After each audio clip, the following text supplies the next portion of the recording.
Good afternoon. Thank you very much for joining this Cansford webinar. My name is Stephen Ramsay, and today in this webinar, I intend to outline the stages of the process which establish the strong foundation of the results that we release, beginning with the initial instruction and concluding with the issuing of the expert report or the certificate of analysis. I'll then highlight some examples of hair test results and how the expert would interpret these and present their evidence. There should also be time at the end for me to cover a few questions, and for those that I do not get to, I'll follow up after this webinar.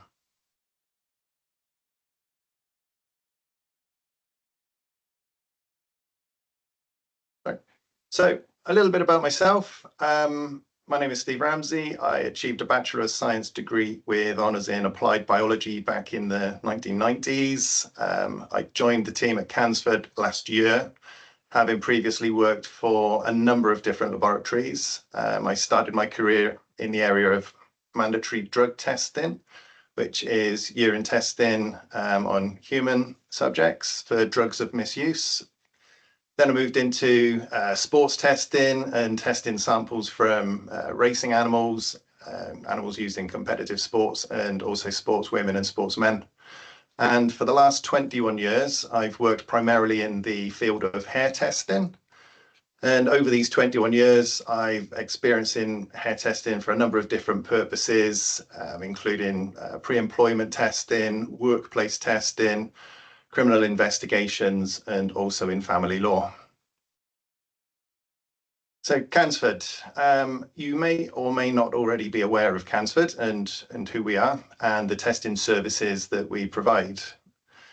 For over 30 years, the force behind Cansford have been at the forefront of hair testing, and we now offer the quickest turnaround time for drugs and alcohol testing.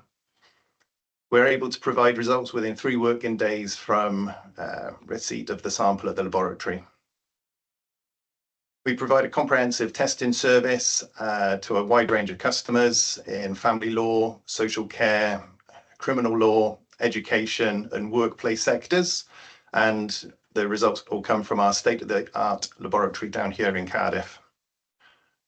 Cansford holds a number of accreditations, and we demonstrate competence and reliability to ensure that all our customers receive the highest standards of scientific support and accuracy within all of our test results.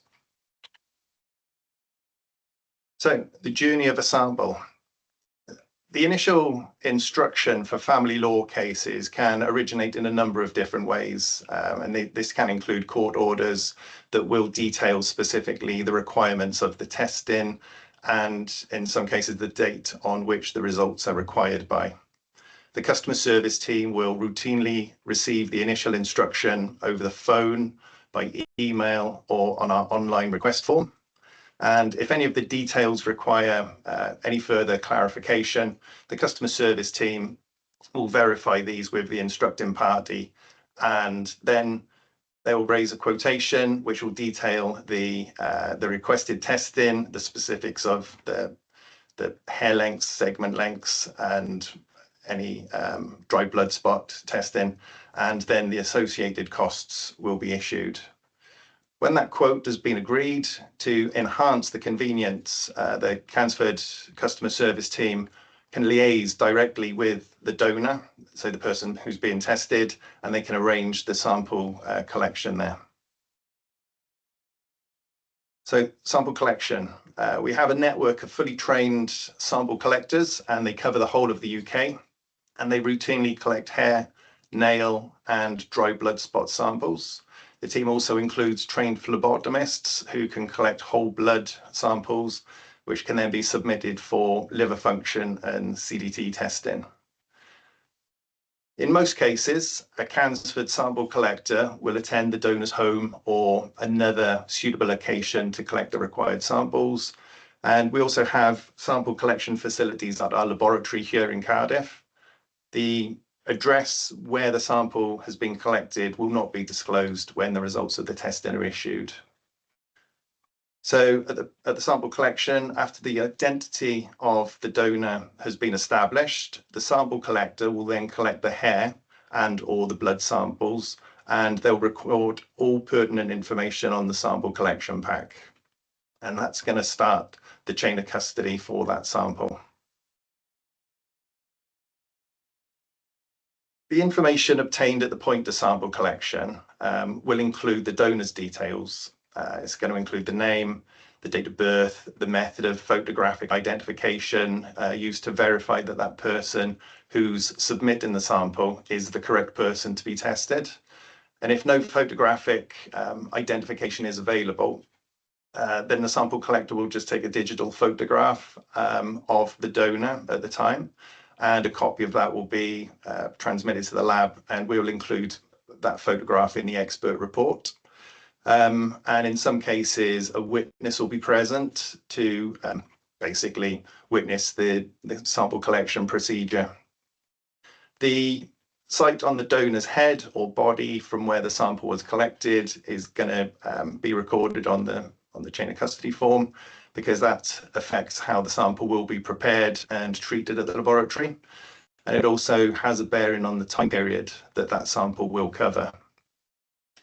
If a sample collector feels that the sample will be insufficient, if there's insufficient length of head hair, say, then they will consult and they will be able to take an alternative sample. And if no hair is available, such as fingernails or toenails, and so we'll be able to receive that sample and then discuss with the instructing party how to progress. The sample collector will also, at the time of sample collection, collect information on if the hair or nails have undergone any chemical treatments, and if any styling or other products have been used on the hair. The sample collector will record any medications that the donor have used within the testing time period, as well as any declarations of any drug use or alcohol use, including a period of abstinence or when they claim to have ceased using, which is all very relevant information. And also at the point of collection, it's very common for there to be no declaration of historic drug use. And so basically the testing that we undertake then is completely blind to any declaration and any history of substance use by that donor.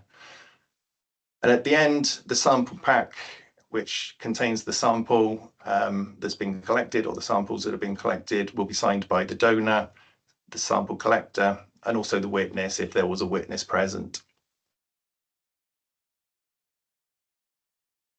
So two ways of presenting the results. One way is the certificate of analysis. So the certificate of analysis can provide you with the results of your client's hair, nail, or blood sample results. The certificate would not provide any details on the collection, the identification method to identify the donor, and it will also not include an interpretation of the results. The expert report is an in-depth report that provides an interpretation of the analytical results, and therefore it's for that reason that the expert report is preferential. It just provides that much more information. It just means that we can help paint a picture of an individual's pattern of substance use over time, including whether or not they appear to have ceased using, and if they've remained through a period of abstinence. And within the report, we can take into consideration any information that was disclosed at the time of sample collection. So the Cansford report. This report is intended to be easily navigated with the important interpretation. It's on page 2 of the report, so as soon as you open it up, it should be there on the second page. The actual analytical results, so what was obtained from the testing in the laboratory, is later on in the report. So following the interpretation, the report will detail information such as the party who has instructed Cansford, the testing requirements, the details of the donor and how they were identified, And further to this, any declarations that were made by the donor at the time of sample collection. That will all be included within the report. The report will also highlight if any changes since the request for testing to the sample being received at the laboratory, if there are any changes there, such as if there was insufficient hair to be collected and if a body hair sample or a nail sample was taken in place of the initially requested testing. That will be detailed there. The author's qualifications and experience, so the expert there, that will all be detailed, including the digitally signed declaration and statement of truth. And following, we have appendices which will detail further information on the hair and blood testing that's been carried out. It's a good point to reference if you have any questions. So it's the first kind of port of call if you have any questions on the testing that's been carried out. And finally, at the rear of the report will be found the certificates of analysis. So these are the certificates generated by the laboratory of which the results have then been interpreted within the report. So the major benefit of hair testing really is that we can look at results and see if there's any patterns of testing over time, which is very unlike other testing such as urine or oral fluid, which is much better for the assessment of a more recent drug use because it's a much shorter time period that's covered with those samples. Hair, it can be requested to be analysed as multiple short segments or just as longer segments as an overview analysis. Segmentation testing is when scalp hair is cut and analysed in shorter section lengths, such as if it's 1 centimetre and multiple 1 centimetre sections, each one of those sections will represent approximately 1 month. And that just adds a little bit more colour to the picture when looking at substance misuse or abstinence over time. And so that can, when looking at multiple sections, it can support a declaration of reducing or cessation in drug use throughout the investigated time period that the sections cover. An overview is the longer section of hair, so it's not cut into as short sections, and that can provide just a result of drug or alcohol use within the period covered by that longer portion of hair that's been tested. So it's only going to provide one result for that whole time period. It's not broken down, and therefore it's not going to be able to highlight any trends within that time period that's being covered. So that just shows the benefits of the segmental hair analysis.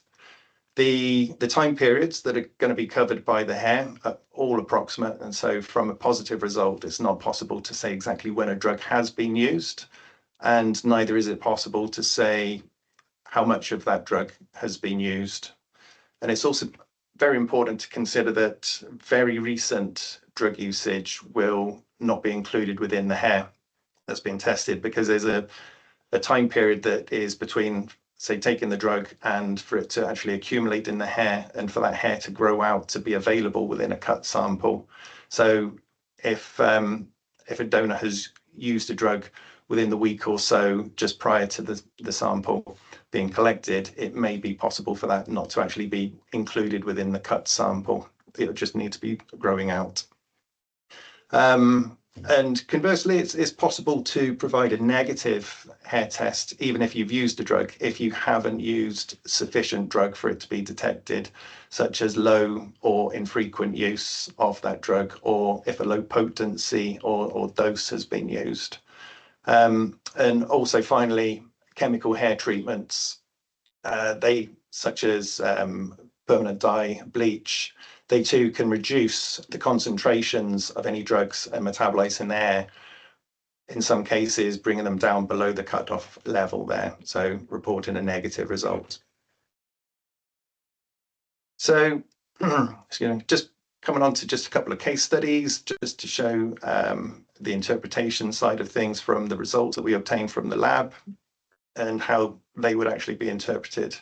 So this slide shows results from the analysis of testing for evidence of cannabis and cocaine. And we've performed a sectional analysis here for 5 months in 1 centimetre sections. So each month is represented approximately 1 month of time. And the results of the older hair, they're on the right-hand side of the table, and that's moving towards the more recent hair, which is on the left-hand side. Within the cannabinoids analysis, we look for 3 cannabinoids, which is cannabidiol, which is also known as CBD, cannabinol, and the delta-9 tetrahydrocannabinol, which is THC. In addition to those 3, we also look for the primary metabolite of THC, which is the 11-9-carboxy THC, which is in the table there detailed as THC-COOH in the results table there at the top. This metabolite is not present in sweat and nor in cannabis smoke, and therefore the detection of this metabolite can be regarded as the criterion for establishing cannabis use. The identification of cannabinol, THC, or cannabidiol on their own is not confirmation of cannabis use. That will present an association with cannabis, but it's the metabolite identification which is the measure of use there.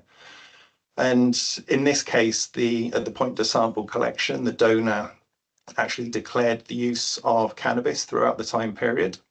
And we see running through the table there is the presence of THC and the THC metabolite detected in each of the 5 hair sections, and also a bit of cannabinol in the earliest 4 sections.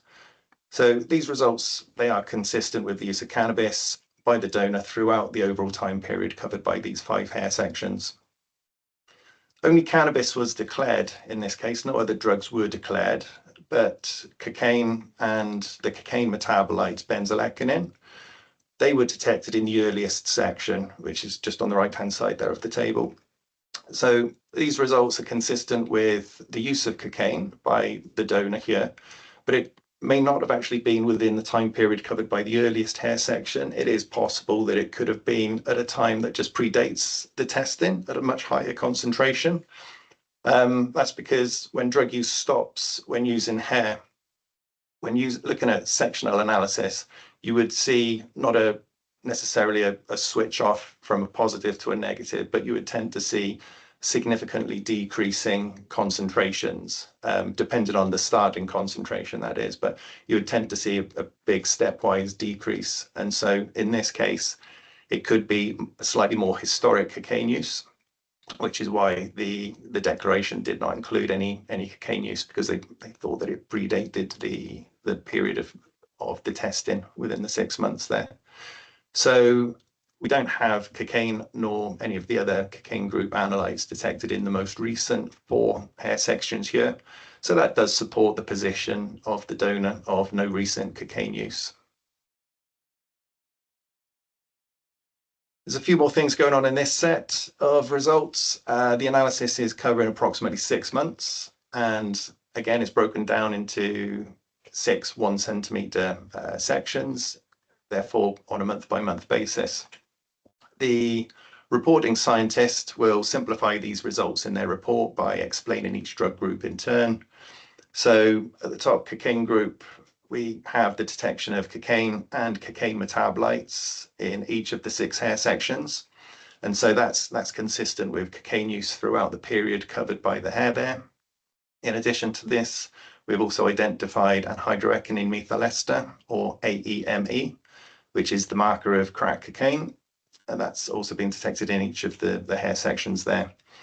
But although it's a marker of crack cocaine, it's also possible that the regular heating of hair, such as with thermal hair styling tools, that can also create AEME in the hair from any cocaine that is present within there.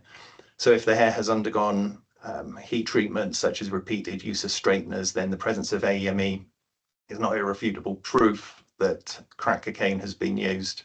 But in such cases where heated styling tools haven't been declared. We can also look at the ratio and the relationship between, say, the cocaine and the benzolecinin and see if there's any effect there of the heat treatment.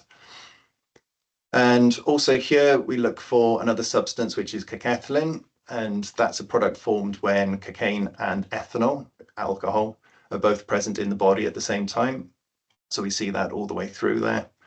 And we also see a decrease in trend in the concentrations throughout the cocaine group there.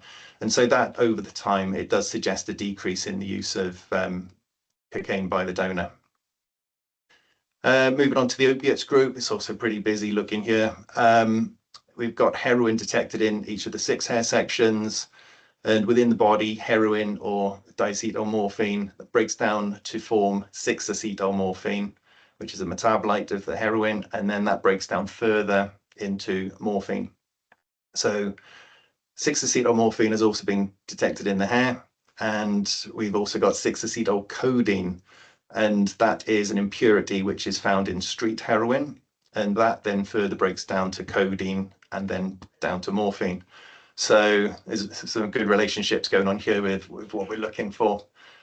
So these results are consistent with the use of heroin by the donor, and with the substances that have been detected and with it being street heroin, it's possible that the codeine and the morphine there may have come from a number of different sources. The concentrations of the opiate group analytes, they're generally decreasing over the approximate 6-month time period.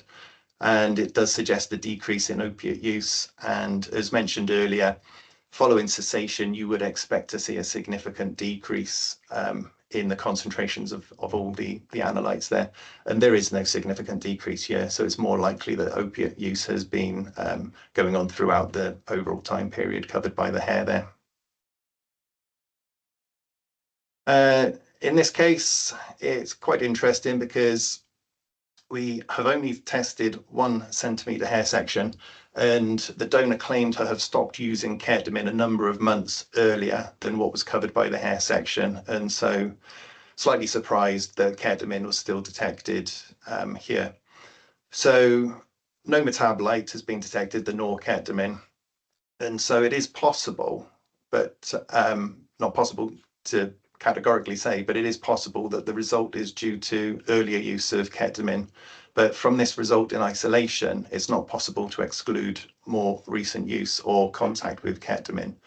So we recommended that a further test of some of the retained portion of hair there could be analysed. And so as mentioned before, when performing a sectional analysis after drug use stops, you would expect to see a significant decrease in the concentrations on a month-by-month basis. So that's when all the new hair, which is clean of drug use, is growing out. It's essentially acting as a diluent, and it's diluting out any of that hair which contains that history of drug use. And so the subsequent test, from the same sample collection, just on a retained portion of hair, we tested again. So it's the same 1 centimetre section time period, but then we've gone back an earlier 3 months. And so as you can see there, quite significant decreases, approximately 50% in each section. And so in our opinion, that would support the position of more historic ketamine use, with that decrease in pattern is what you would expect had somebody ceased using. But again, because ketamine has still been detected, albeit at lower concentrations, it's not possible to completely exclude lower level or more recent ketamine use there. But on the whole, when using the hair testing alongside the reliability of the donor's declaration, it is supporting evidence there that the use of ketamine was more historic. And then a subsequent hair sample was collected a bit of time later, and we can see there that we again have that decrease in pattern coming down to a not detected result. So you may notice that there is some variation there in the concentrations that have been detected for periods that have an apparent overlap, but each of these tests have been carried out on 3 separate samples of hair, one collected at a different time, and so there would be some element of just variation there in the actual numerical values that you would see there. And finally, this fourth case, this is just highlighting the benefits of sectional alcohol marker testing. So one marker that we look for in hair is ethyl glucuronide, and we have here 5 hair sections, and ethyl glucuronide has been detected in each of the 5. And when looking at this as an overview, the mean concentration, so the integrated result for ethyl glucuronide, would be greater than the concentration that the Society of Hair Testing proposes, which suggests chronic excessive alcohol consumption, which is within this overall time period. Therefore, if this test had been carried out as one section measuring 5 centimeters, there would be just one result, and that would be an elevated ethyl glucuronide result, which would be suggestive of chronic excessive alcohol consumption within the overall time period. It wouldn't show any changes in alcohol use within that time period.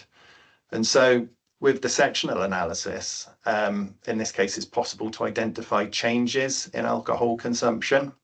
And we have a decrease in ethyl glucuronide concentrations moving towards the left, so moving towards the more recent hair. And so it's more so around about 50% in the first drop, and then more so in the section closest to the scalp. So with this case, the donor declared at the time of sample collection, having stopped drinking at the beginning of January 2026. And the results support this position because we do see that significant decrease in the 2 most recent hair sections. So when considering these results, a further hair test in a couple of months' time would be beneficial, or even a dried blood spot test, which is for the PEth test in there, and that will cover approximately a month. And so you can then just kind of start to paint the picture going forwards when looking at the change in drinking over this time period. So following the issue of the expert report, within the team, if any new information comes to light and you have any further questions or queries, we don't generally charge for preparing short responses in follow-up to the initial expert report that's been issued. We would say, though, that if the queries are quite long and they would be involved, we will put an estimation down on the time, and we would work out a cost in answering multiple questions, and we would then put that applicable charge against any follow-up there, and we would notify you prior to undertaking that work. We'll aim to address all follow-up questions and queries as soon as possible, but if you do have any questions that do need to be answered on a short timescale, please just highlight that when submitting the questions, and we'll do everything within our powers to get that responded to within the time requested. Further, to reduce any impact on the public purse, we'll always attempt to address any queries or questions in writing, and we'll just try and avoid the need to have a court attendance, but in some cases that's unavoidable, and so we're able to attend court in person, or it is also possible now to give our evidence remotely via video link, and so that's some of the follow-up there. And there we go. That's the end of my presentation. And so at this time, I'll just endeavour to address some of the questions that are coming through, and just note that any questions that you submit now in this webinar that I don't get to, we'll follow up afterwards. Okay. So I've got just one of the questions here. That's just the first one that's just come through. Why is segmented hair analysis particularly useful in family law cases? Hopefully with the examples which I've just highlighted there, is beyond urine testing, which will cover anything up to a few days prior to the sample being tested, you then fall into the realms of hair testing or nail testing to give that longevity of the time period which is being covered by the sample.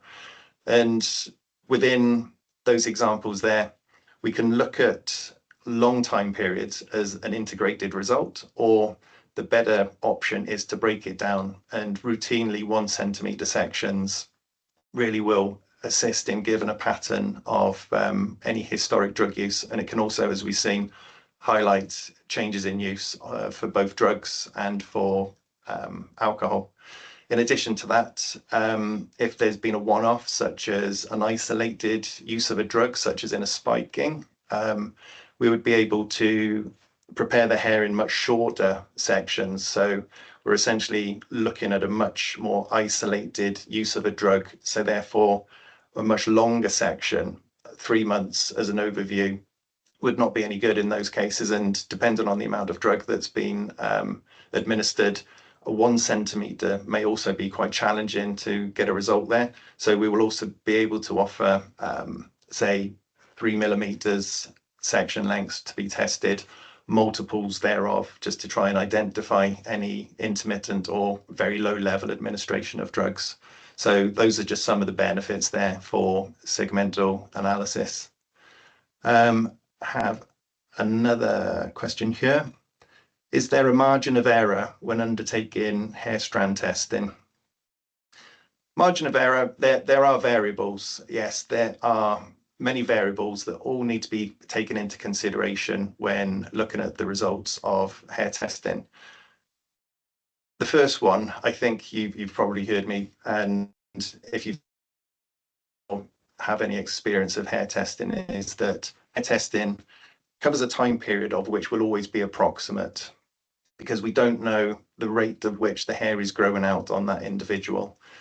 And so it is agreed that 1 centimeter per month is an agreed measurement of time. However, that could be slightly faster growth rate, or there may be a slightly slower growth rate. So that time period could be extended or reduced. So it's not necessarily 1 centimeter equates to exactly 1 month.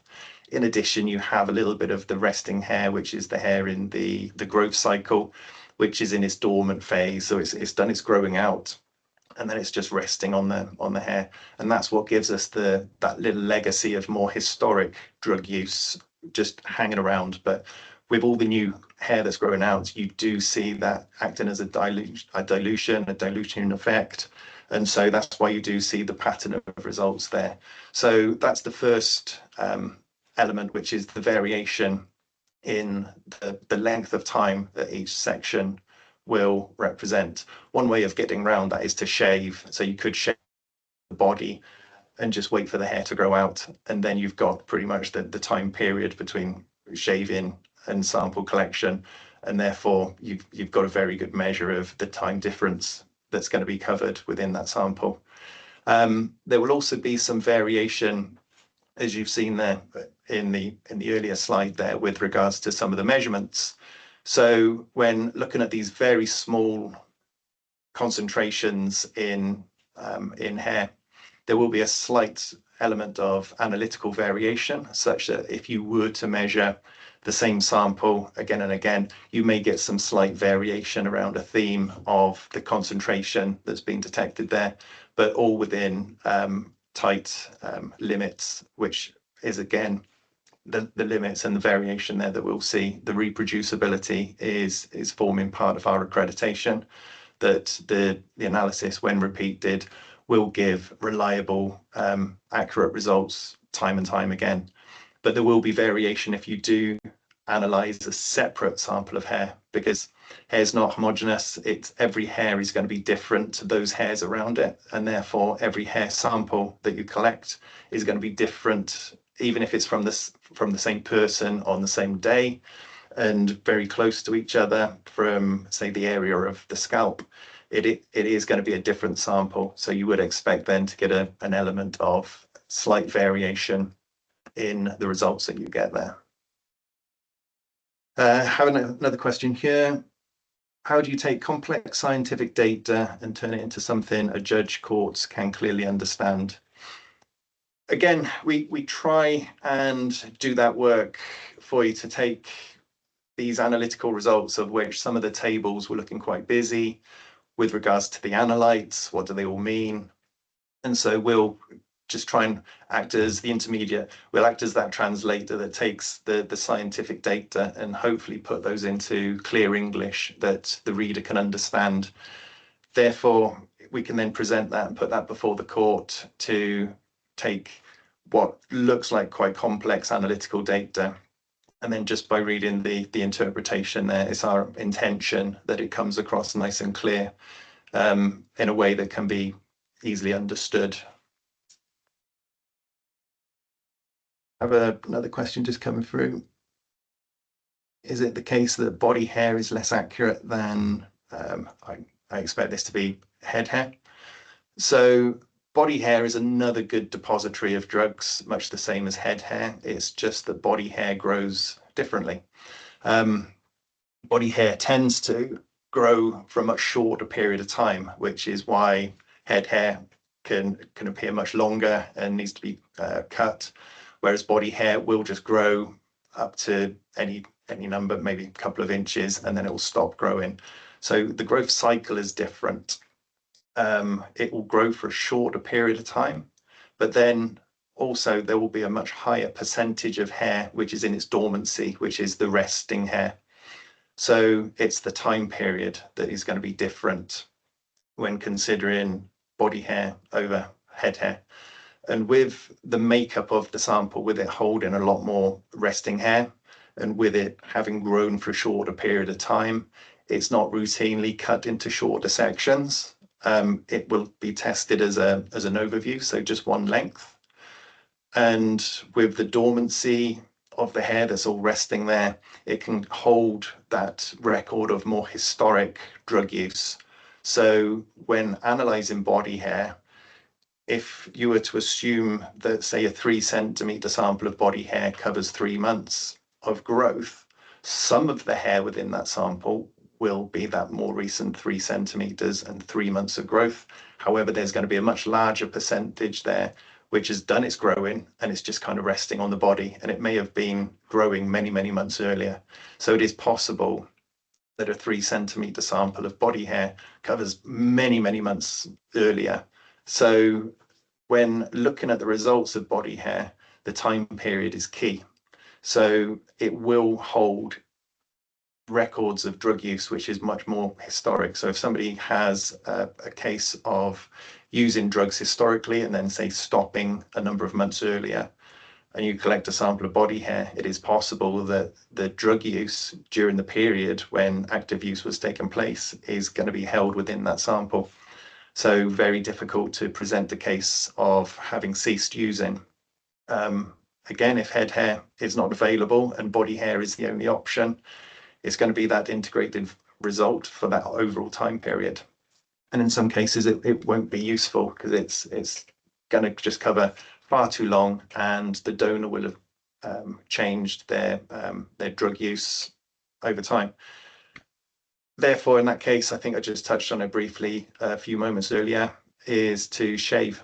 If you were to shave, say, an armpit, allow that hair to grow out.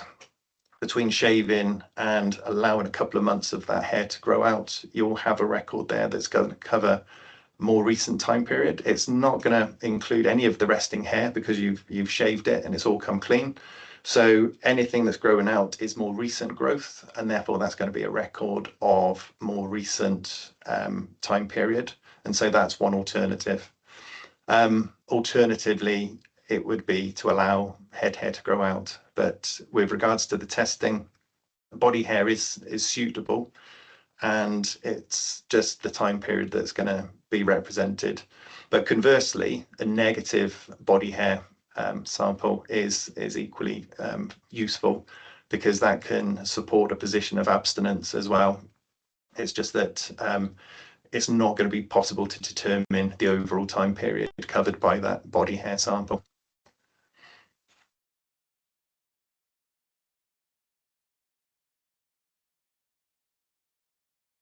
The question here is, hair from different areas of the head or body could show different results. does that mean some results could come back as negative whilst another was positive if the drugs detected were low enough quantity? It is possible. It is possible. With regards to the slight variation that you can see within hair across different areas of the body, when looking at very low levels, it is possible for one sample to produce a result which is just on the cutoff or just above the cutoff, which is the determining concentration for a positive or negative value, and for hair from another area to be slightly lower than that concentration, so just a whisker below. And so one result will be reported as positive and one negative. Equally, different areas of the body, say hair taken from the head, the chest, or the underarm, say, or pubic regions, could hold slightly different concentrations of the drug. If that drug has been used, it may be that each sample will hold slightly different concentrations. So low levels, it is possible for, if we're right on the cutoff, for one to be just over and one to be just under from the same person from different areas of the body. However, following more regular use of a drug, the concentrations will be much higher, and therefore we're further away with the much greater concentrations from the cutoff, and therefore any variation shouldn't really be affected because it will be positive versus positive. It's only really going to have a big effect for very low concentrations which are very close to the cutoff there. It's a good question. Next question. If there's something that I'd want solicitors to take away from this session, what would it be? That's a very good question. I just think one main takeaway is, for me, is the great benefit of hair testing. I've been working in hair testing for a number of years now, and it's a great benefit and it's very useful. It adds color to an area of time that we wouldn't otherwise have a knowledge of. So when looking at blood testing, oral fluid testing, saliva testing, and urine testing, we can only go back a number of days. Hair testing and nail testing allows us to go back and observe a much greater history. But the one takeaway that I would say to summarize is it forms part of the evidence. It's not the smoking gun. It's there to support and be used alongside other evidence. And so we can analyze the hair and see what we've got from the hair. But the one takeaway is that although the results are exceedingly reliable and can show and highlight the history of any drug use or abstinence, it just needs to be put alongside any other evidence that you have within the case. So that's it. And so that's the last of the questions. And so I will just say thank you ever so much for your time. Thank you for joining this webinar. I hope it's been helpful, useful. And if you do have any further questions that come to mind after we end this call, feel free to contact Cansford and we'll address them then. But on that note, I'll just wish you a good afternoon and thank you ever so much. Goodbye.